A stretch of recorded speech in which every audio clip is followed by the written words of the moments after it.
The last time I made one of these massive ceiling ridge beams, I just posted some short clips of it on Instagram, but I had a lot of people wanting a full YouTube video on the process. So here we are, I finally got another request for one. Now my trick for making these really long and seamless rustic faux beams is to use long material to start with. It seems silly, but really, most of the time, when we're talking a beam 18, 20, 24 feet long to span a whole room, a lot of people use 3/4 inch material and it simply doesn't come in lengths that long. So you have to deal with the different grain and color variations of the separate boards butted together, or then trying to cover the seams with some metal brackets or something like that.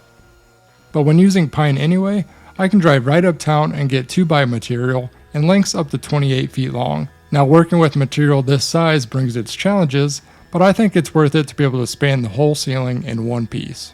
My first challenge here is I have all my bigger machines set up so I have 12 feet on both the infeed and outfeed side, which is more than plenty for most projects in the shop, but making these 20-foot long beams, not so much.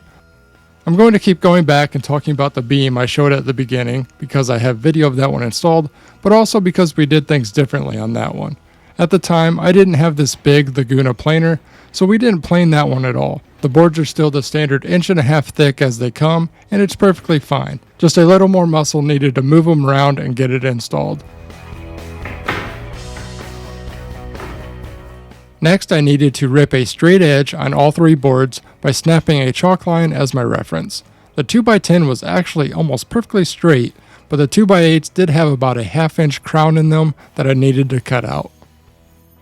Using the Milwaukee track saw here, and even with the long track, I had to stop and move it 3 times, but man, these track saws sure do make things nice and easy.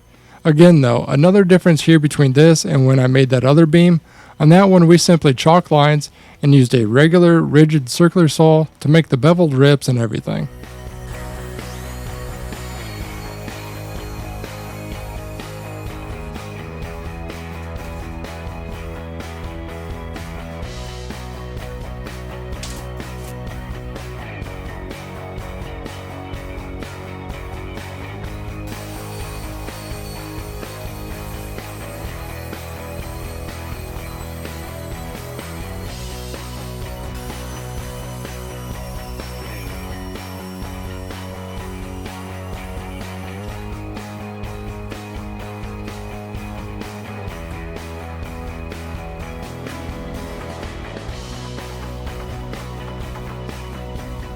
I could have used the track saw for the beveled edges here as well, and there's definitely a good case for this being one of those instances where it's easier to take the tool to the material rather than the material to the tool. But a couple things that made this manageable to do on the table saw is 1, plenty of roller support stands on both the infeed and outfeed, and also just some stock guides on the fence that help keep the material pushed down and pulled toward the fence. Without those 2 things, I'd definitely recommend just sticking with a track saw or circular saw here.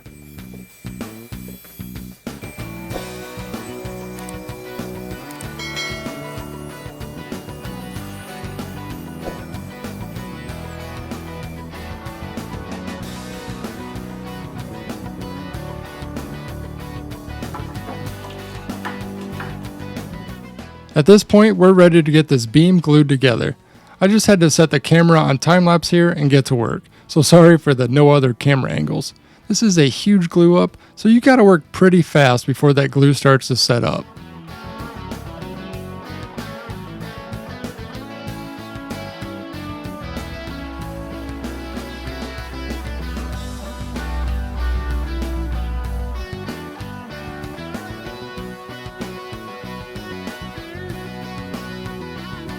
Once the glue was dry and clamps off, I could go ahead and get it sanded down, mainly just wanting to make sure I get all the glue off so it doesn't mess up the stain later.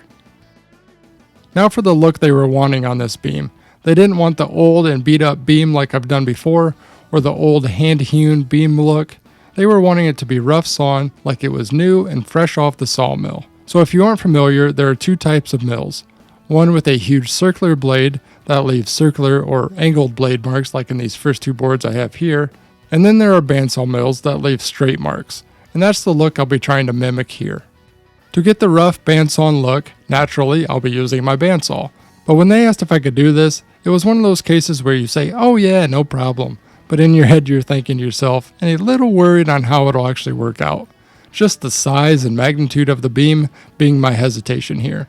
But it ended up being no problem at all, again just using plenty of roller supports, so all I have to do is roll the beam through. I'm using the most aggressive blade I have, which is a Laguna Resaw King blade, and I'm just running it through to where it's scraping along the sides. I purposely tried to dig in pretty good and leave some big marks, keeping in mind this will be 12 feet up in the air, so I didn't want to underdo it here and have the look just disappear once it's that high up on the ceiling.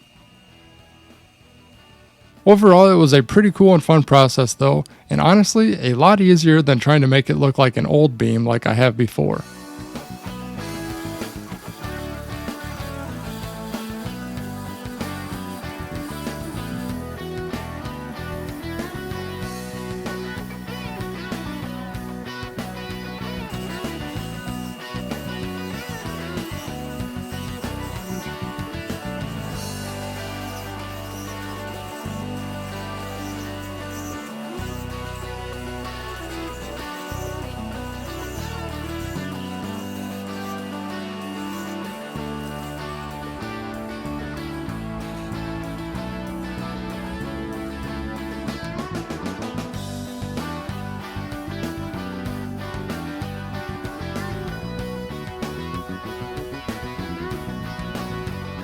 After getting all three sides ran through, I did sand it again lightly just to knock off the fuzzy and loose stuff, and then I could apply some pre-stained conditioner.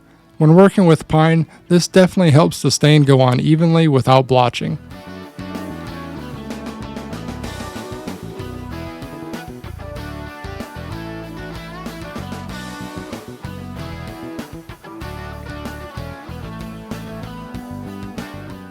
After stain and a couple coats of poly, that's a wrap. For me anyway, since I'm not actually the one installing it this time. This is one of those jobs, that's awesome really, given dimensions, stain color, and a deposit, and all I gotta do is follow what they want and build it. If you're curious, here's how it is installed though. Just pretend this 2x4 is the correct width to fit, and that's attached to the ceiling, then the faux beam just slides over and is attached from the sides. So sorry I don't have video of this one installed, but it is what it is. Hopefully you enjoyed the process and were able to take something away from it. If so, please do me a favor and hit that like button and subscribe if you haven't yet. Until next time, take care.